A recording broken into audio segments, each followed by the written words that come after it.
Welcome back to Sustainably Influenced. I'm your host, Bianca Foley. In this season, we're discussing the relationship between the tech space and sustainability. Technology has the power to revolutionise the way we live and do things, and this has never been more important than in the current climate crisis. In recent years, the world has faced increasing challenges related to global warming, loss of biodiversity, and resource depletion. However, technology has the potential to provide solutions and mitigate the impact of these problems. Advances in areas such as renewable energy, energy efficiency, sustainable transportation, and smart cities can help us to transition to a more sustainable future. As businesses set ever more ambitious environmental, social, and governance goals, their sustainability and technology strategies need to become more tightly aligned. Over the course of this season, I'll be diving into these strategies, speaking to disruptors and free thinkers in the industry who are using technology-based solutions to combat the climate crisis. So in recent years, sustainability has become a top priority for many brands as consumers demand environmentally friendly and socially responsible products, me being one of them. However, ensuring that the supply chain is environmentally friendly and socially responsible isn't really an easy task. Brands are now turning to things like blockchain technology to track and trace their products from source to shelf, helping them to achieve their sustainability goals. Now, it goes without saying, I'm definitely no expert, but as part of my research for this episode, I thought it would be really vital to include a bit more information as to what blockchain really is. So I guess in simple terms, blockchain is a digital record-keeping technology that allows people to create a secure and unchangeable record of transactions. Imagine a digital ledger that stores information in blocks and where each block contains a unique code and it's kind of linked to the previous block, creating a chain of blocks, hence the name blockchain. The chain of blocks is then stored on many computers across a network, making it very, very difficult to tamper with or change in any way. And it makes it more difficult when it comes to wanting to change the information on the blockchain. They can be used for a variety of applications, including cryptocurrency transactions, supply chain management, and even more. So let's talk a little bit more about traceability and blockchain and how it's helping supply chain a bit. So blockchain-enabled traceability kind of provides an unchangeable and transparent record of all transactions that occur in a supply chain. This then allows brands to track their products from the source to shelf, ensuring that their suppliers meet the required sustainability standards. For example, a brand can track the origin of raw materials and monitor the production process, ensuring that there's no illegal deforestation or exploitation of the workers. Brands can also then monitor the transportation of goods, ensuring that they are then transported in an environmentally friendly manner. And especially for more conscious or eco-friendly brands, things like this are so important. One of the key benefits of using this kind of technology to enable traceability is that it can help brands to really improve their sustainability reporting. And with so many brands sort of trying to communicate their sustainability pledges and goals, things like this will actually help that and stop things like greenwashing, but also things like green hushing, where brands are actually, they may have credentials and they're not talking about them because they don't know how to effectively communicate them. Brands can also use the information gathered through this tech to demonstrate their commitment to sustainability and to show consumers that their products are environmentally friendly and socially responsible at the same time. Brands can also use the data to benchmark their sustainability performance against other brands in the industry, allowing them to make continuous improvements. Utilising this form of tech also helps to reduce waste in the supply chain, which I think is one of the biggest things. Brands can use the technology to track the movements of their products and identify areas where waste occurs. For example, they can track the movement of unsold goods in the supply chain and work with suppliers to reduce that waste. So if they're creating too many products and there's unsold items, they can reduce the number of units and SKUs that are being made, which I think is probably the first point in reducing the amount of waste fashion or fashion that's ending up in landfill. Brands can also track the expiration dates of their products. So let's just say you're talking about food or beauty products that have an expiration date, then it reduces the number of products that go to waste due to spoilage. Today, I'm speaking with a couple of really great guests. I have to say, these conversations were really uplifting for me, and especially as somebody who doesn't know an awful lot about this area, it was nice to speak to two women who work in the tech space and can speak so eloquently and passionately about their area of expertise. So first up, I'm speaking to Erin Murphy, Chief Growth Officer of Topple. Founded in 2017, Topple helps businesses and other groups change the world. Topple has created the world's first blockchain designed for impact.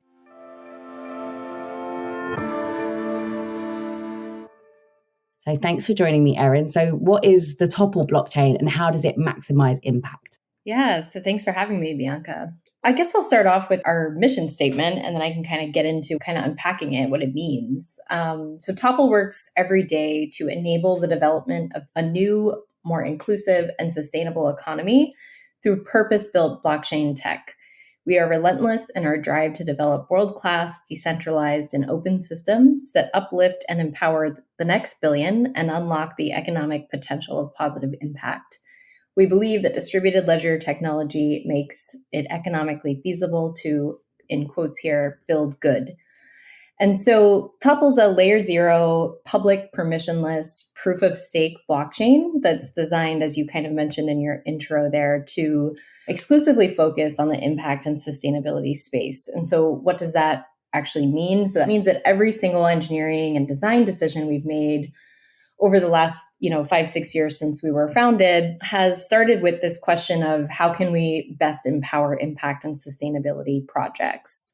So that's everything from our underlying consensus layer, which we've built to be as inclusive as possible, to how we designed our ledger and accounting system, our smart contract language, and all the way through to our tokenomics, and just really asking the question of how can the protocol itself even help fund at some point some of these initiatives.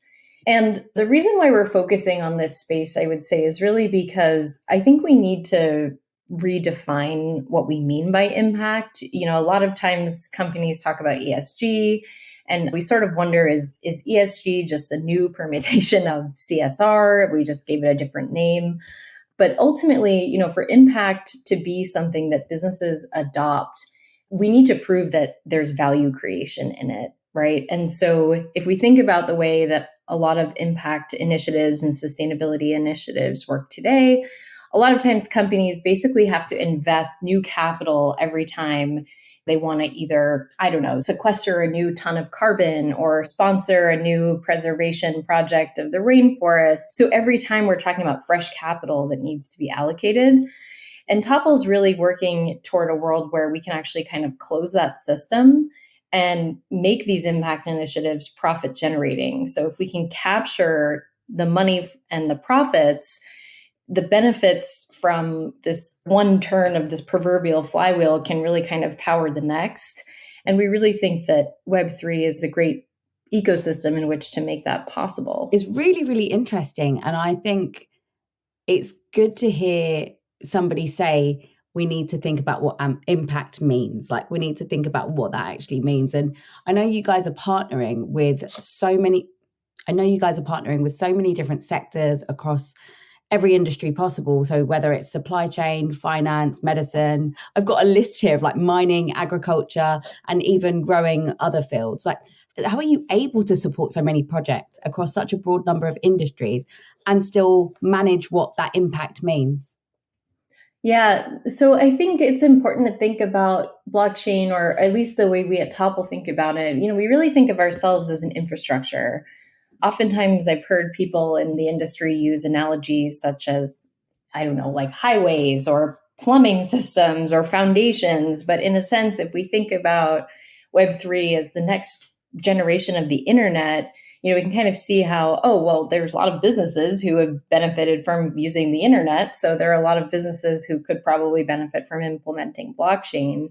But we really try to think about this even back to our early days as how can we actually, again, prove this idea of value creation? So we've kind of always theorized or hypothesized that for the world to see mass adoption of blockchain, we need it to be commercially attractive, right? So we've really tried to prioritize understanding how different commercial sectors can utilize this tech and prove that blockchain's not just a solution looking for a problem. It's, often kind of framed that way.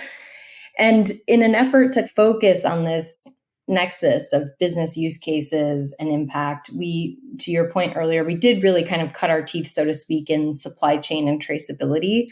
So we started with diamonds and then moved into coffee and spices and other agricultural products.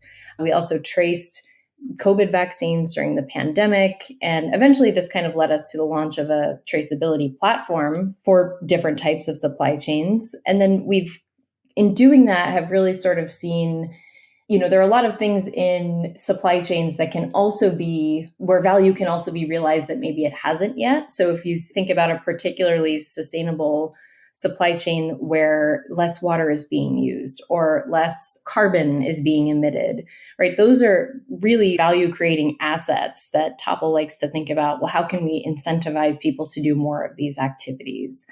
And so I think that for us, yes, it's a broad range of use cases. And to be fair, I think, we ourselves are still kind of in this process of navigating, well, what are the ones that are really best suited for our ecosystem? And what are the ones that are actually driving the most impact on the ground? But ultimately, in truth, I think we'd be hard pressed to find an industry that really couldn't benefit from at least exploring how to apply blockchain to their operations. I mean, just as a side question, more for my own knowledge and understanding than anything, do you think there's any area that it couldn't be applied to at all? Well, I think it's a bit of a scale, right? I think if we're looking at a company and we've actually seen several companies, specifically large enterprises, right, who are looking to implement blockchain and maybe a couple years later have said, well, actually, this didn't really deliver the value we expected. A lot of times I think, and this is kind of broad strokes, so I'm not really giving a specific example here, but if we're thinking about some of the primary benefits, which are sort of making public commitments to things, we've seen a lot of enterprises try to go about this by using private or their own blockchains or blockchains that are specifically created for enterprises to use internally. And I would just kind of argue that conceptually, that's perhaps a little bit half-baked. And so you might not be able to see the full benefits of that, right? So perhaps suppliers or consumers or investors, if they're not parties to that information, it's hard to see what value that's creating. There's also a lot of cases where sometimes a traditional database will do the trick. You don't necessarily need something that's distributed and immutable. But I think broadly that the kind of upsets that I would say industries have seen are really when the technology has not been fully exploited or used to its full potential. Thank you for explaining that, because it puts it in a little bit more perspective for me personally. But I really want to hone in on something that you said in your previous comment about traceability and how you started working with a traceability platform. And how does blockchain tech enhance the traceability of products in the supply chain? I think it's kind of three primary components. I think the first thing is security. So unlike traditional databases, blockchain is immutable and it's a distributed ledger. So that immutability, that means, okay, it's append only. So data, once it's written to the blockchain, cannot be manipulated afterward. And I think that's an important piece if we're talking about accountability and transparency in a supply chain. And, when we think about the value of a technology being distributed, we've seen data breaches, like Target or Equifax in the last couple of years, where millions of people were negatively affected. And I think, we in the kind of Web3 space just asked the question, why would we choose to have a single source of failure, right? The second piece is transparency. I think that blockchain really has the potential to help supply chains achieve truly unprecedented levels of transparency. So we can think about leveraging satellite imaging or, other types of photos, even videos, labor and product data, even chemical analysis, soil samples from fields. And, we can enter this data either manually with the help of parties on the ground or with the help of IoT devices. And so companies can really kind of create this comprehensive journey of their products. And if they want to take it a step further, they can use a framework such as UN SDGs or any sort of impact assessment framework that aligns with their values and can really kind of communicate this positive impact in a transparent way.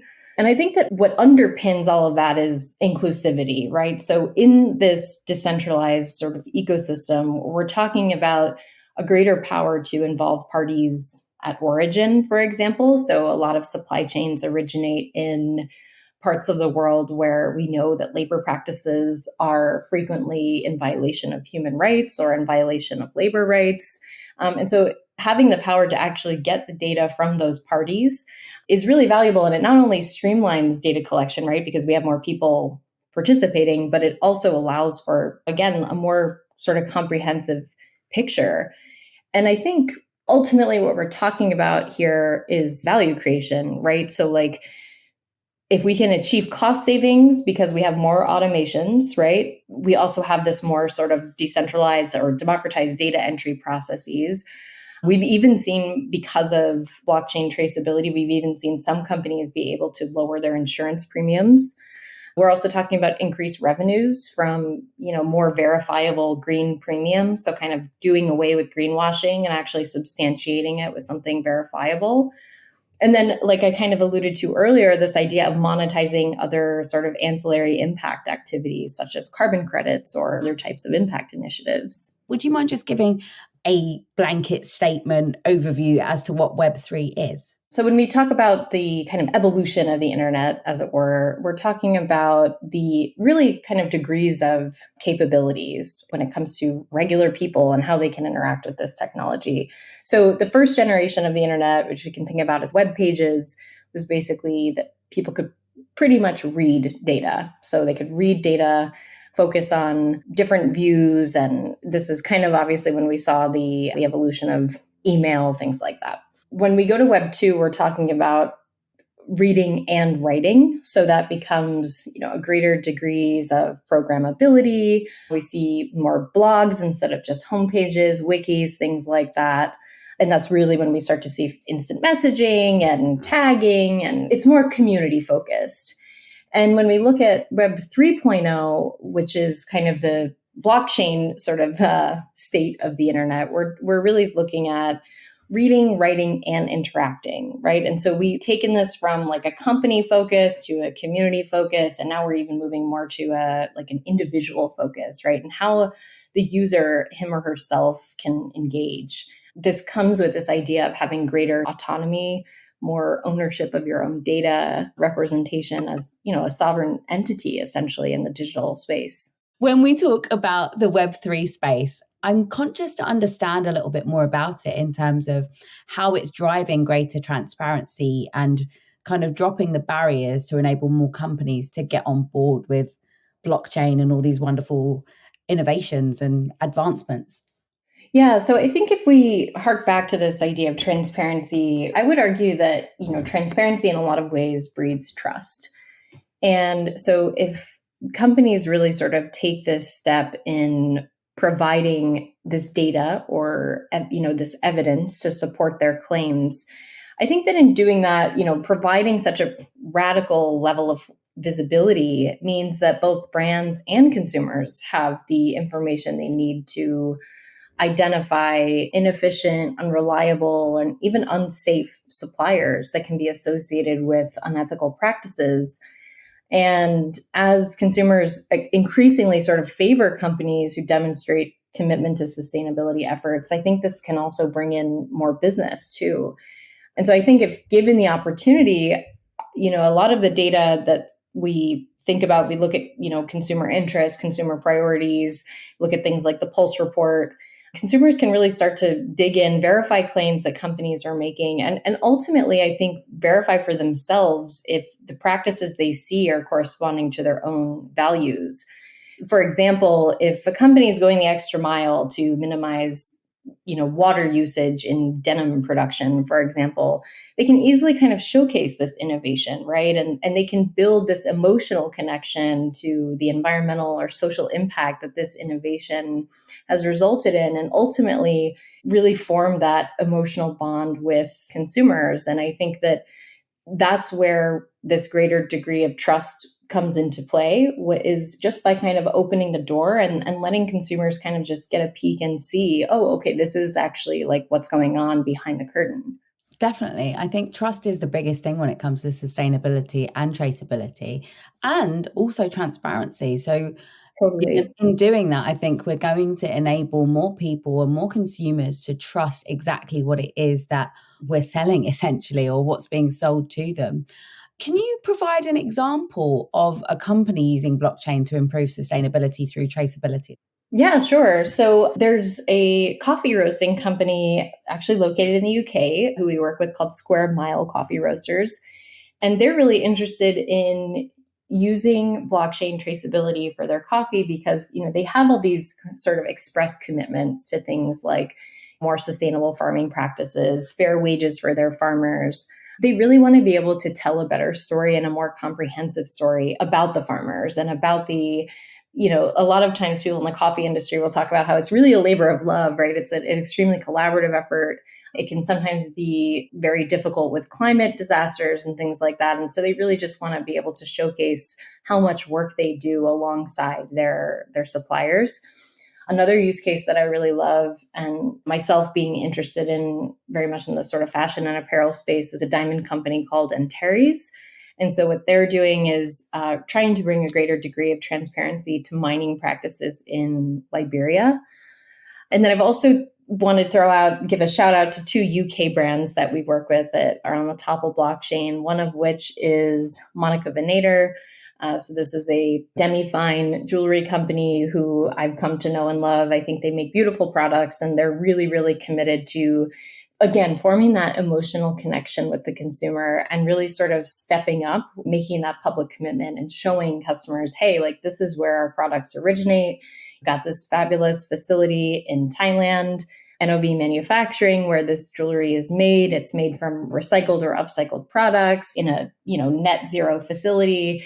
It's a really sort of comprehensive picture that they're painting for their buyers. And then the last one would be a new brand, Beatrice Bayless. It's a female-led London-based clothing brand that's trying to make ethical apparel accessible. And I think that's just a really important mission because so many ethical and sustainable products are sort of out of reach for the average buyer. And so what they're trying to do is grow their audience by providing that additional layer of transparency. They're all fantastic brands. We're big fans of Monica here on Sustainably Influenced.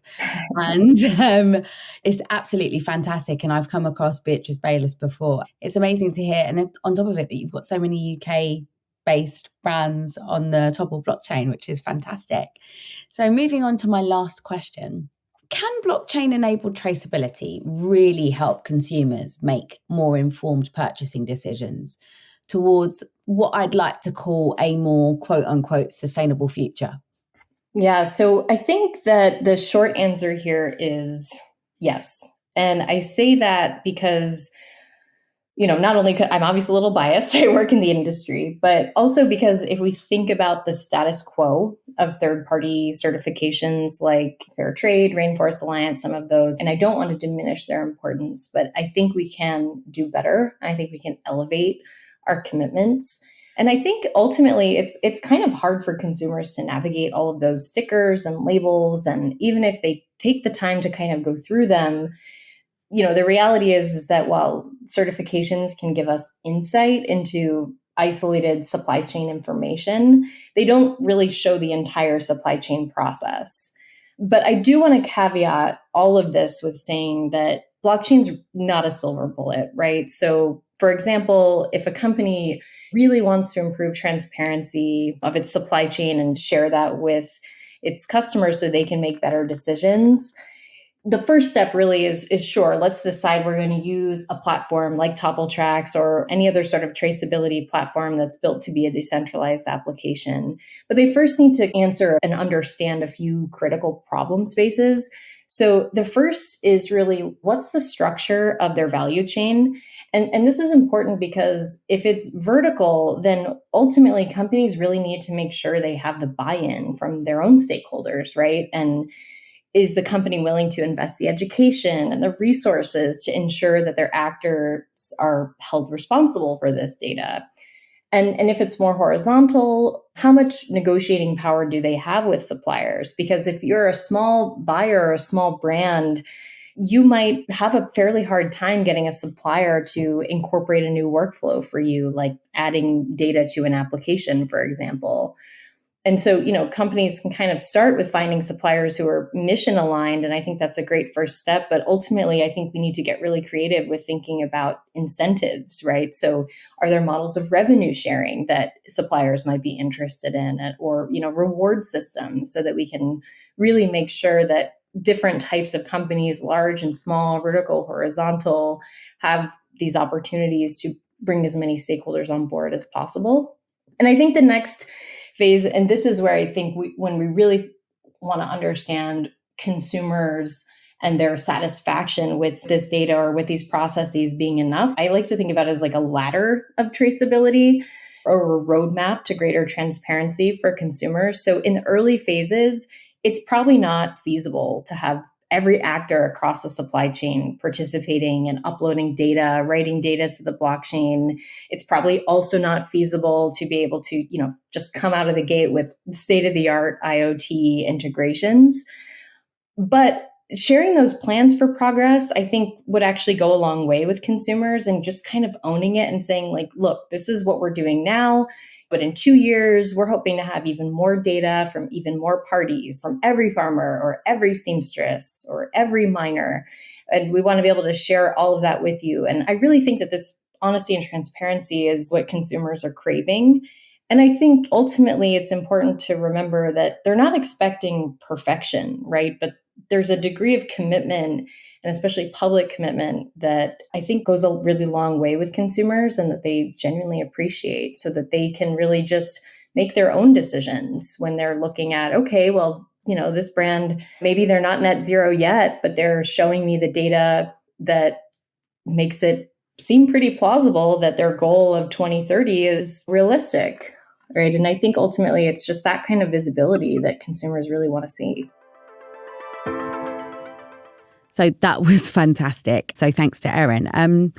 I want to move the conversation a little bit now and talk about traceability and transparency, because I think transparency is the main part of this actual episode. But I think we really needed to get down to the nitty gritty first and understand what it is that blockchain actually is and how it works.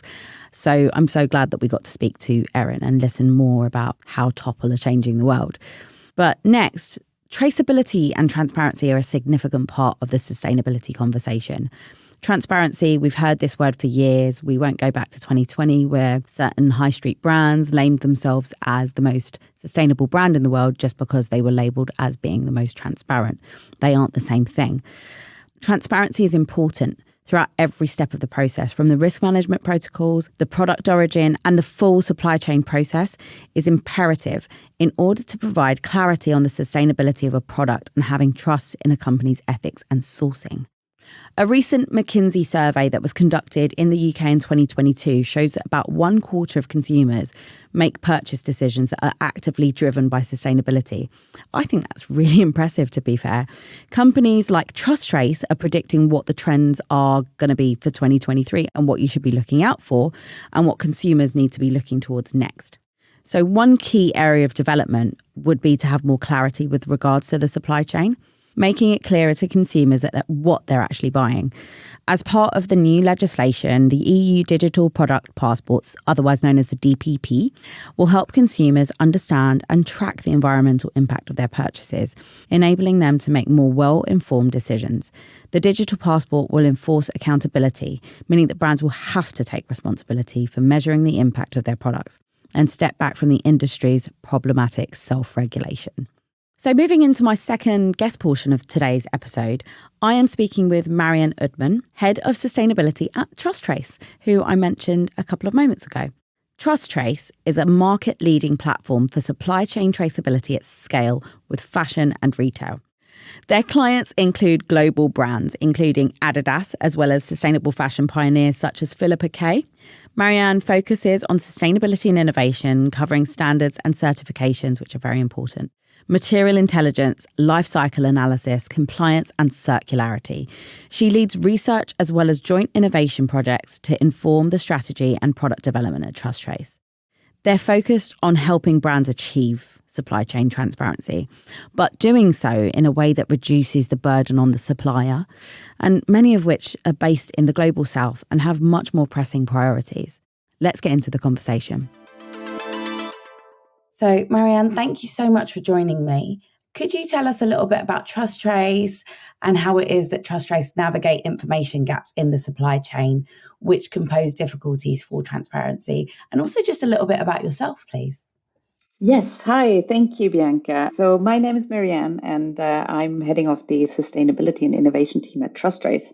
And at TrustTrace, we are a SaaS platform for traceability and transparency, primarily in the fashion business. So we work with large fashion brands and onboard those brands onto our platform, and then onboard their suppliers onto the platform and build up a whole supply chain mapping with that. We then onboard or we capture different data points from certificates, POs, transactions about certain materials to really help the brands achieve their sustainability goals. I mean, is there anything else that you can maybe explain and go into a little bit further detail for our audience? I think so many people listening now are way more interested in the science behind stuff of how it works. So because this season is all about tech, trying to go into as much detail as obviously legally possible within a business, but just to kind of provide a little bit more in terms of the logistics, I guess I'd say, of how it works. Yeah, sure, of course. So the way it works, I mean, it's a big project, right? It's something that we consider it as a change management process within the companies because there's a lot of different departments involved. It's quite costly and it really requires some energy from both the brands, but also from the suppliers. So the way it works is that the brand would get a logging into our platform and would invite their known suppliers who would onboard onto the platform, and they will upload, let's say, for example, certificates, audits, any kind of information about transactions, about the POs, depending on what has been agreed before. And that goes down until the suppliers that the brand knows directly. They can then subsequently invite their direct suppliers. So with that, you're building up the supply chain as far down as you come into the value chain. So in theory, you can get all the way down to the source, to the raw material, but that's really, really difficult and really, really challenging because of a lot of the materials that are being used are what is called a commodity. So it's something that you actually don't necessarily want to be able to trace down to a extraction level. Some is possible, but some is very, very difficult. So that there needs to be different ways in how to do that. But just trying to get over the initial part of the first suppliers that you know and getting deeper into that, that's already a big step and a good achievement if you're getting down to a lower tier. It's really interesting. I think traceability is such a huge, huge topic of conversation at the moment. And it has been for quite some time now, actually, funnily enough. And I think what sort of sparked it was the Transparency Index and brands like H&M coming out and saying, oh, well, because of transparency, we're automatically the most sustainable brand. It's like, no, you're mixing the two up. They're very, very different things. So something that's really important and that we've kind of been talking about a lot on this episode as a whole is something about how companies ensure that their suppliers are meeting standards. So how can they, in your opinion, how can other companies ensure that their suppliers are implementing sustainable practices and meeting ethical standards? Because this is really key. Yeah, that's a very good question. However, I like to take a step back because before you can start improving your suppliers and let's say working with them to improve their practices, I would say you have to first start getting your own transparency and your own traceability and getting a system in place and actually knowing your suppliers, building a relationship to your suppliers. I think that's the first step before pushing the ball over to the suppliers. The second part is the supplier education, to explain to them why you're doing this. A lot of times the drivers that we see with regards to traceability and sustainability are not necessarily known to all the suppliers in, let's say, Asian countries or so, because they're not immediately affected or don't see the immediate push from legislation or from the sustainability aspects as well. So it's the education and really finding the motivation for them. Why should they do this? It's costly for them. It's a lot of time consuming for them. So it's that part. So I think if you have these two steps, you build up your own transparency, you have a relationship with your suppliers, then you can start really working with them together. And a lot of times you have to keep into consideration as well that becoming more sustainable for suppliers means that they have to invest into equipment or better materials, etc. It's costly for them. So it's nothing that suppliers usually can just do out of the blue. So there needs to be a support system as well, trying to find a better way on how to all work together and not just push the problem down to the suppliers. So sustainable financing, which is something that is currently being explored by many different areas, could be something that helps suppliers to enable a more sustainable practice within that area. Right now, it's audits that are, let's say, the most commonly used tool to identify if a supplier is doing the right thing or not. Audits are good. They are one of the only tools right now, but they're usually a time-bound audit, right? You don't know how it is before, you don't know how it is after. And also it's very time consuming and stressful for the suppliers when you have these audits. So I think the most important part is to really build up that direct supplier relationship and work together with the suppliers, because I think that has the absolute best results. And I think we're always looking for quick fixes. There just isn't a quick fix. This is a longer process. And my personal belief really is it's all about relationship. It's about having an understanding, empathy for each other and understanding each other's problems and limitations, because only that way we'll be able to increase and improve the business that we're working with. I really love that, because it is about the long game at the end of the day. It's not something that can be done like, hey, presto, it's done. People have to work within their own business and sort out their own supply chains before they can start looking at other things and their other areas within their business. So the marketing, and how do we market our sustainability pledges, and how do we do this and how do we do that? But I think it's so important, as much as we talk about the businesses and the brands, the conversation around sustainable fashion and sustainable fashion production. So many consumers put the onus on the brand to be the ones who have to make the changes. But I want to flip this kind of idea on its head and ask, what do you think the role is that consumers play in promoting sustainable traceability in supply chains? Because we don't really talk about how consumers can make that change or enable that change. Yeah, and I think this is another super interesting question. I mean, there is a, let's say, small group of consumers that have been asking for more transparency and traceability for years. And they're very, very concerned. They're very conscious about the fashion industry, about supply chains, about everything that's going on. But the brands haven't really moved because of the consumer. So that means that these consumer groups aren't either strong enough or it's not incentive enough for the brands. And if you're looking into actual data, it does show that there's a data, for example, from McKinsey from 2021 that shows that 26% of the UK consumer strongly care about sustainability when doing any purchase. However, this same group also has an above average income. And that's the point. So if you have to think about, let's say you have a family and you're not above average income, and you have to think about, you have to put food on the table, clothes on the table, everything else, pay the electricity bills. Sustainability just isn't one of your top considerations. It's just not top of mind. So that makes a lot of sense. And I think from the consumers, of course, they want to know, but also it's really, really difficult to know what to know.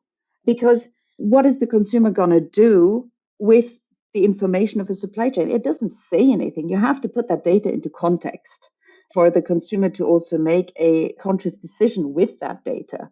To make it simple, if we're looking into an example of carbon footprinting, for example, everyone talks carbon numbers, carbon footprint. So ideally, in the fashion industry, you want to have a shirt that you can compare on a carbon footprint number.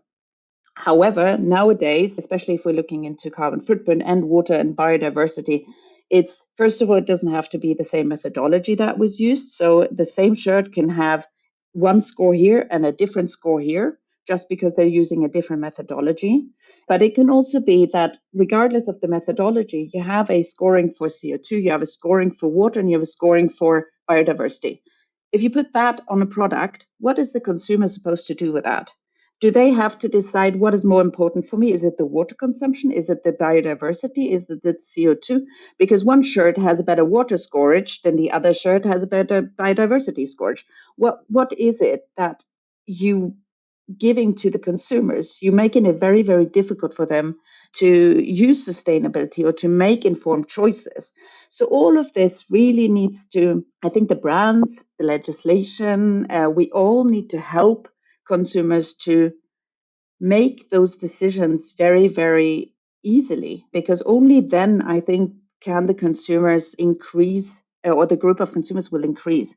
I'm sure that you all know other consumers or friends. I know that I have a group of friends that aren't even aware of some of the issues in the fashion industry, that are not aware that if they order, let's say, 5 pair of jeans in different sizes and they send the rest back, what happens to those jeans that they send back? A lot of times we go in our little bubble and we're a little bit consumed about everyone should know, but not everyone knows, because not everyone is consumed with the same topics. So we need to make it so much simpler for everyone to understand and to really have that 2 minutes at the point of purchase for the consumer to easily make that decision. Do I buy this pair of jeans or this pair of jeans? What is the better choice? Simple. And I think that's where we're getting there. I'm very hopeful. I'm very positive to that, but it's still far away. So to conclude, I think the consumers, unfortunately, right now, they're not empowered enough to really change things. And I think that's also why the brands haven't really moved with regards to only the consumer demand, and have only started to move now because of the latest set of the regulations. It's so interesting that you brought up the issue of sustainability and affordability, because it's something that I've spoken about time and time again. And over 3 years of doing this podcast, I can't believe that that this conversation isn't something that I'm not having anymore. Over 3 years, I was hoping that sustainability would become, I know that it costs more money. It costs more money to run a more sustainable product. But that's the problem, right? And this is part of it. And I think because so many producers run a discount for the higher quantities, or it costs you less to create more, that is what needs to change. And I think by implementing this sort of traceability aspect in the supply chain, you can know exactly who you're working with and kind of hold a little bit more trust in the distributors and the manufacturers that you're working with. I want to ask a question slightly more focused around things like data and these wonderful words that we keep hearing, like blockchain, that not everybody quite understands. So how does technology such as blockchain contribute to the traceability and sustainability of supply chains? Let's start with this one. I mean, technology is not a magic wand, right? So technology can provide data, it can enable you for transparency and traceability, but the information and the data still needs to be somewhere, and someone needs to enter it in the technology. So that's maybe a first part. We sometimes get brands that ask us, oh, can you trace down to farm level? Yeah, I mean, it's not a technology problem. Yes, we can, but do you have the data? That's the thing about it. So blockchain is a great buzzword, and I think I get asked that all the time. Everyone loves to talk about blockchain, but I think it's not many people that actually, like you were just saying, know what blockchain means. I mean, blockchain in itself has a lot of advantages, but it also has some disadvantages. Some of the advantages, it's open, it's very secure, and it's transparent. But some of the disadvantages are really about the scalability. It's very complex to implement, has very high energy usage and everything. But I think blockchain will establish itself in certain areas because it's not really scalable. I think it will be certain areas that need to be more accessible for, let's say, a variety of stakeholders, such as, for example, I think on the digital product passport, I believe we will go towards a blockchain technology because we need to have the data stored somewhere decentralized. It needs to be accessed by many different stakeholders. Every life-changing step of a product needs to be enriched. So I think on that part, that's where we're going, but we're still far away from that. There's still so many open questions from it. It's a goal, and we're at the beginning of it, and we're really trying to find a scalable solution for it. My guessing would be that this will only be happening scalable. Don't count me on it, but in a 10 years time or something, we'll try before, but I don't think the perfect solution will be there. I think what needs to be considered as well is, before talking about complex technologies such as blockchain, where we are right now, is we just need to go from analog to digital documents. There's still so much analog documents. And that's maybe the first step where we need to get to. And there is technology like OCR and artificial intelligence and all that to start that process. And once we have all that data digitalized, once systems start talking with each other, it will be a natural step to become more towards blockchain with the advantages and disadvantages that it has.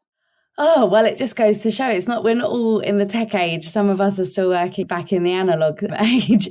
And it's funny that you mentioned that, because so many people have said to me that is the biggest issue that they need to overcome. Could you just give a quick definition as to what a digital product passport is, please? Yes, so the digital product passport is part of the sustainable textile strategy in the EU, and it will be a tagging device. So every product will carry a digital product passport, meaning it's information about the supply chain, about the environmental impact, and that goes along with the product so that you can scan, let's say, a QR code as a consumer or authority, and you can get all the information about that product, where the product has been produced, under which circumstances. You get environmental information. And this will help other stakeholders, let's say, on resale as well, like on the circularity side. So on resale, on repair, on recycling, on all that part that is currently quite difficult, because once, let's say, for example, a garment comes into the recycling stage, it's difficult to determine what kind of fibers it consists of, et cetera, et cetera. So it will increase the circularity of the garments and also the accountability of brands of the garments. So the final question is, what challenges do companies face in implementing sustainable traceability systems in their supply chains? And how can these challenges be overcome? I think we've mentioned a few of them, but if there's anything else that you'd like to explain. Yeah, I think, like you said, we mentioned a couple of them. One is you have to have the information. So it's not this magic wand we keep talking about, but also on the supplier side, it's first of all knowing your suppliers, but it's also getting the suppliers motivated and having the willingness to enter their information into a system. It's a lot of work. They don't get anything out of it right now. So it's that motivation that is needed. Sometimes they have to fill in different systems because we're still very, very young in the traceability technology, so to say. So there's no primary system or something that keeps talking to each other. So there's a lot of obstacles on that side, which I think will be overcome, but it takes time and it takes motivation, takes explanation and education towards the supplier. And then it's the internal alignment on the organizations, on the companies, on the brands. So I mentioned earlier that it's a change management process. There's so many different departments that are involved when introducing a traceability system or a traceability program. You have everyone from production, you have planning, you have finance, you have sustainability, you have all these departments involved. They all need to somehow work together. You need to manage this process. It's costly, but also you need to have a clear alignment of what you want to achieve with it. Right now, the legislations are driving a lot of this, which has made it easier for us to explain also to brands of why traceability. Just 5 years ago, maybe brands would come to us, I need traceability. Well, okay, why do you need traceability? What do you want to achieve with it? I just need traceability. They didn't know why. And now this why is so important to really know what is it that you want to achieve with it. So we've seen that if the top management is involved and is really driving this, that's when we've seen the programs to succeed best. If it's somehow driven from individual departments, let's say the sustainability departments or something, unless they have somehow managed to align the whole organization, it's challenging to get that rolled out in a positive manner. So it's really everyone working together. it's not something that you implement within 3 weeks. You have you have all the magic results. It's a longer process. It can take years before you really, really see the value of it. You will see some value, but you need to first capture the data, analyze the data, cut the data, use the data, and all that you need to build that up. So it takes a while. That needs to be part of the planning as well. It's so true. Everything is part of that planning. And as you were saying all of that, I was thinking all of this is going to take time and effort, but it's going to take investment.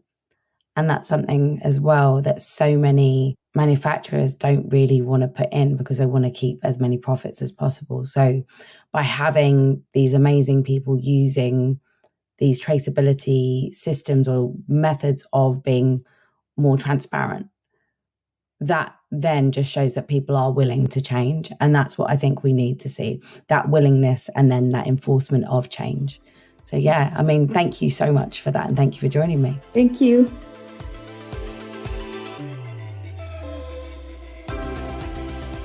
All I can say is wow. Thank you both so much for joining me on today's episode. I have learned so much.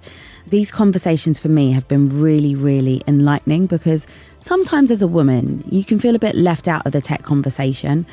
So speaking to other women who live and breathe it has really, really inspired me. And I have really enjoyed learning about blockchain-enabled tech and enabling better transparency and traceability through the supply chain.